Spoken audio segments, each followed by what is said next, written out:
Okay, hi. I'm just clarifying a couple of the questions you have regarding the practice test for Chapter 6.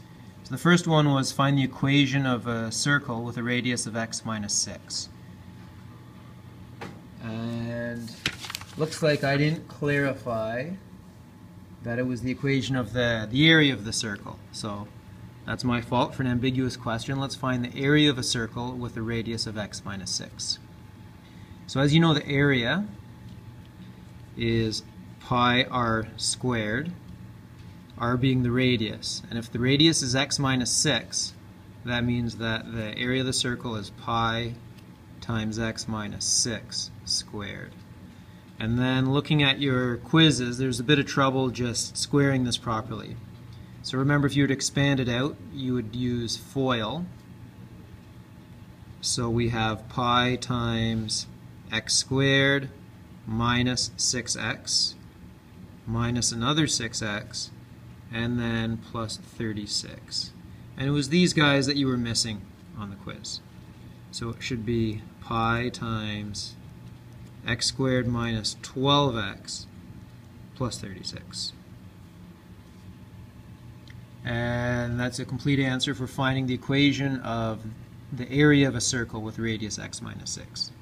If you interpreted this as the circumference is 2 pi times the radius, which is 2 pi times x minus 6, or you could also write that as pi times 2x minus 12. Okay, now the next question was to solve this guy here. So we've got 5 times x to the negative 3 plus 1 is equal to 8.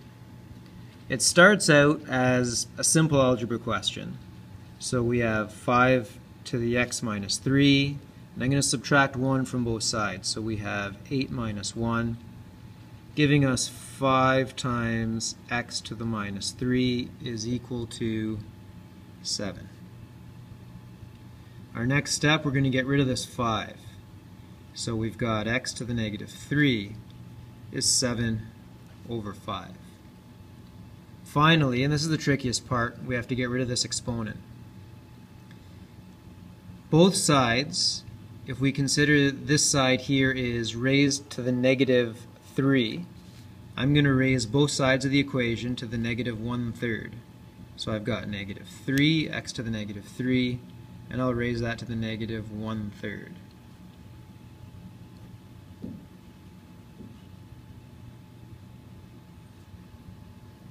Now the reason why this works, 3 times 1/3 is 1, and a negative times negative is a positive, so I have just x on this side now.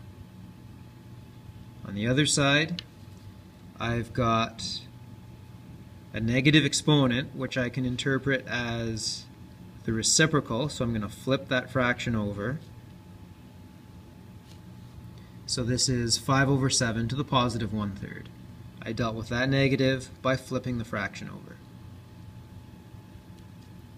Finally, I'm finding the third root.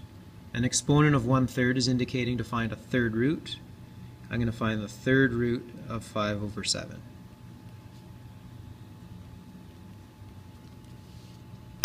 So we'll take that to the calculator.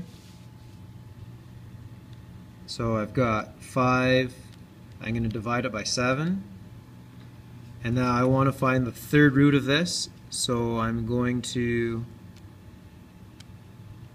press that, and I've got 0.89. Now, I've got a third root button here on my calculator. You may not, so I'm just going to show you another way you could do this. Take your 5 divided by 7, and then raise it to the exponent 1/3. And I'm using brackets to make sure that that 1/3 is indeed my exponent. And as you can see, we get the same answer.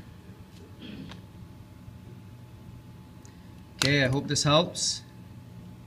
And let me know if you have any other questions before the actual test.